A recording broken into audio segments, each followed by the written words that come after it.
Assalamualaikum warahmatullahi wabarakatuh.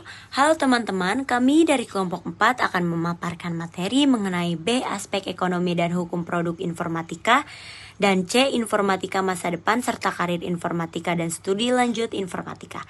Nah, sebelum masuk ke materi, izinkan saya dan rekan-rekan saya untuk memperkenalkan diri. Kami dari kelompok 4 terdiri atas 6 anggota, yaitu Anissa, Wati, Iif, Reva, Sindia, dan Lucy.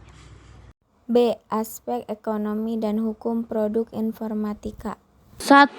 Aspek ekonomi. Produk informatika berkembang untuk memenuhi kebutuhan manusia, mulai dari perangkat keras hingga perangkat lunak. Perkembangan ini melahirkan perusahaan besar seperti Apple dan Google. Nilai perusahaan ditentukan oleh manfaatnya bagi pengguna.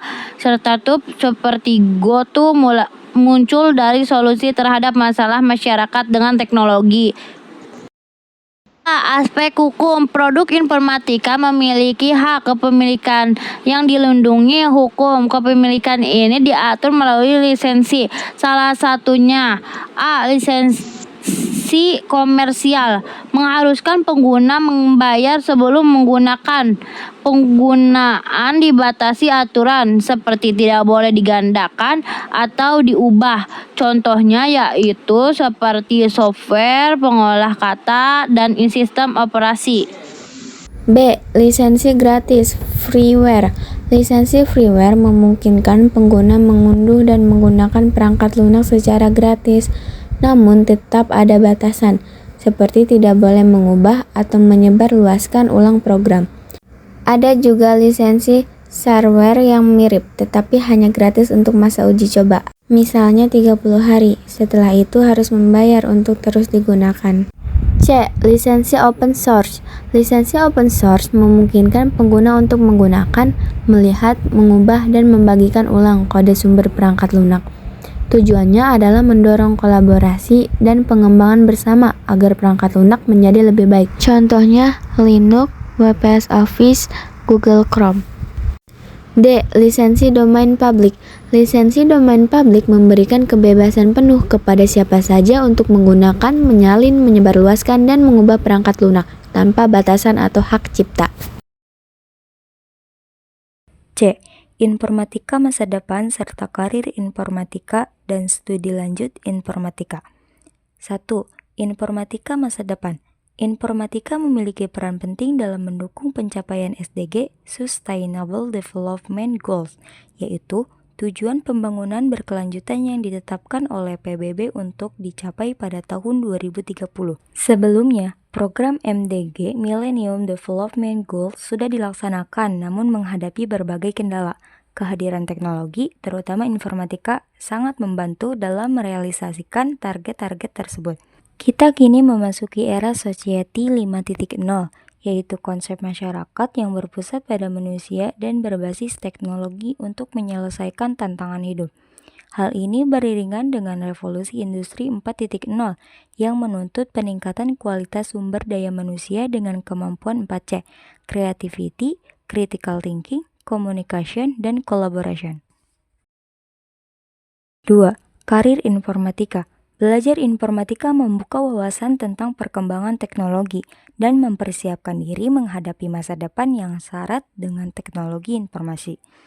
Masyarakat perlu memahami pentingnya informatika karena berperan besar dalam menyelesaikan berbagai masalah kehidupan. Teknologi baru seperti kecerdasan buatan, artificial intelligence, pembelajaran mesin, machine learning, realitas virtual, virtual reality, IoT, Internet of Things, dan lainnya dalam kehidupan akan mendorong munculnya profesi dan keahlian baru. A. Karir di bidang informatika. Profesor J. Denning, penelitian dikemukakan di bidang informatika, menyatakan bahwa suatu profesi harus memiliki 4 ciri yang khas sebagai berikut. 1. Mendalami suatu bidang yang menjadi perhatian manusia dalam waktu yang lama. 2. Mengodifikasikan kumpulan prinsip atau pengetahuan konseptual. 3. Memodifikasi kumpulan praktik yang juga meliputi kompetensi. Menetapkan standar kompetensi. Menjadi profesional di bidang informatika bukan hanya soal menguasai teknologi, tapi juga soal bagaimana bersikap dan bertanggung jawab. Setiap profesional harus mengikuti standar kompetensi, etika, dan praktik yang berlaku agar bisa bekerja dengan integritas dan bisa dipercaya. Pekerjaan di bidang ini seharusnya bukan hanya dijadikan sarana mencari penghasilan, tetapi juga sebagai cara untuk memberi manfaat kepada masyarakat luas. Prof. Denning membagi profesi di bidang informatika menjadi 3 jenis. Pertama adalah profesi yang secara langsung berada di bidang informatika seperti programmer atau software developer. Kedua, profesi yang menggunakan teknologi informatika sebagai bagian penting dalam pekerjaannya, seperti analisis data di dunia bisnis. Ketiga, profesi yang memberikan dukungan terhadap teknologi informasi, misalnya teknisi jaringan atau staf pendukung IT. Profesi yang sangat spesifik di bidang informatika. Kecerdasan buatan ilmu komputer, rekayasa komputer, ilmu komputasional, rekayasa basis data, grafika komputer. Profesi yang erat dengan informatika. Dirgantara, bioinformatika, sains kognitif, sains perpustakaan, digital, e-commerce, layanan finansial. Profesi yang memberikan dukungan teknologi informasi. Teknik komputer, teknik helpdesk, teknik jaringan, pelatih IT profesional, spesialis keamanan, siber, administrator sistem. Interaksi manusia, komputer, rekayasa, jaringan, sistem operasi, rekayasa kinerja, robotika, komputer, saintifik.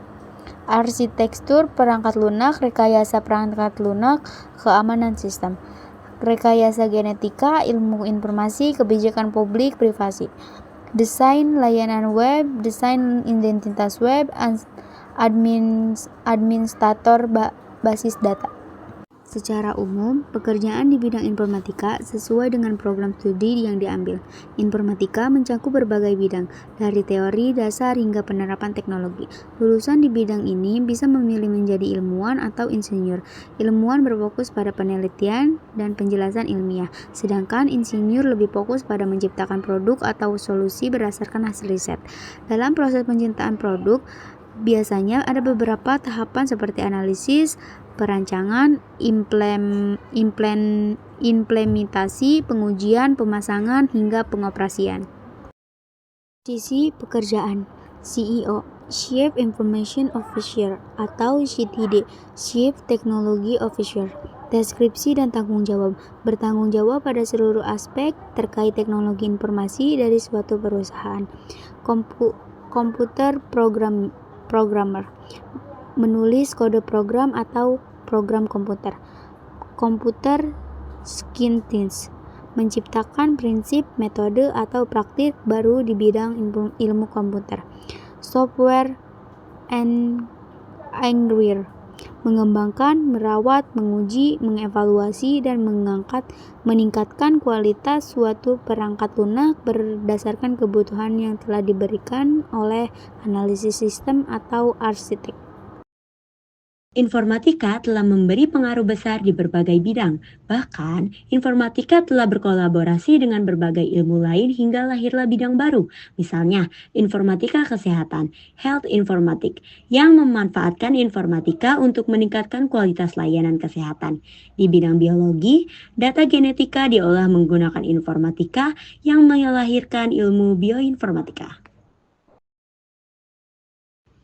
Terdapat 5 pilar dasar yang perlu diketahui saat mempelajari informatika, yaitu sistem komputer, jaringan komputer dan internet, analisis data, algoritma dan pemrograman, serta TIK dan dampaknya terhadap kehidupan manusia. Selain itu, terdapat 2 asosiasi terbesar berkaitan dengan informatika, yaitu ACM, Association of Computing Machinery, dan IEEE, Institute of Electrical and Electronical Engineers. Kedua asosiasi ini telah merumuskan kurikulum yang dapat menjadi acuan untuk mempelajari informatika. ACM merupakan organisasi di bidang informatika yang paling tua, sedangkan IEEE merupakan organisasi profesi di bidang elektro yang kemudian mencakup bidang informatika. Berdasarkan Computing Curricula tahun 2005, terdapat 5 disiplin ilmu komputasi yang paling besar. 1. Computer Engineering atau teknik komputer yang mempelajari perancangan dan pembuatan komputer dan sistem berbasis komputer. 2. Computer Science atau ilmu komputer yang mempelajari teori dan algoritma untuk pengembangan robotika, computer vision, sistem cerdas, bioinformatika, dan area lainnya. 3. Information System atau sistem informasi yang mempelajari integrasi solusi teknologi informasi dengan tujuan bisnis dan organisasi untuk mencapai proses yang lebih efektif dan efisien. 4. Information Technology atau teknologi informasi yang mempelajari solusi teknologi komputer bagi organisasi bisnis, pemerintah, kesehatan, sekolah, dan organisasi lainnya. 5. Software Engineering atau rekayasa perangkat lunak yang mempelajari pengembangan dan perawatan sistem perangkat lunak agar dapat bekerja dengan lebih reliable, efisien, scalable, dan terjangkau secara biaya untuk dikembangkan dan dirawat, serta memenuhi kebutuhan penggunanya. C. Sertifikasi di bidang informatika. Belajar informatika tidak harus diperoleh melalui jalur pendidikan tinggi. Belajar informatika dapat juga diperoleh melalui workshop, pelatihan, dan seminar. Sertifikasi merupakan dokumen pengakuan yang diperoleh seseorang setelah dianggap memenuhi standar kompetensi yang telah ditetapkan oleh badan, organisasi, atau perusahaan yang memiliki keahlian di bidang tersebut. Pemberian sertifikasi dilakukan setelah seseorang lulus dari ujian yang diberikan. Sertifikat dapat dilampirkan ketika melamar pekerjaan.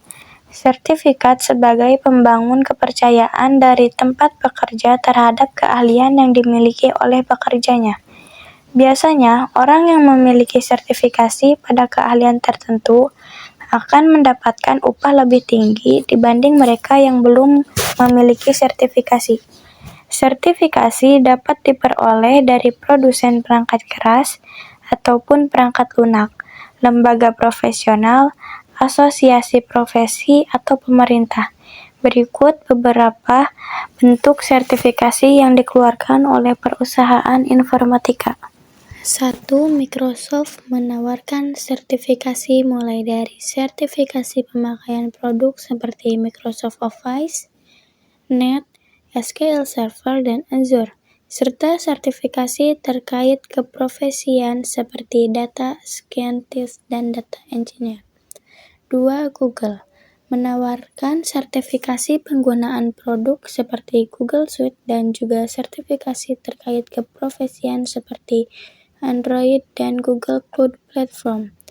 Google memberikan gelar Google Developer Expert bagi para profesional yang unggul dan berpengaruh di bidangnya. 3. Oracle menawarkan sertifikat terkait produknya seperti Java OCJP dan SCJP.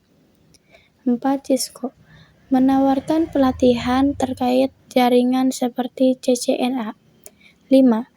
Di Indonesia sendiri, Kementerian Komunikasi dan Informatika Republik Indonesia juga menyediakan program pelatihan dalam rangka sertifikasi.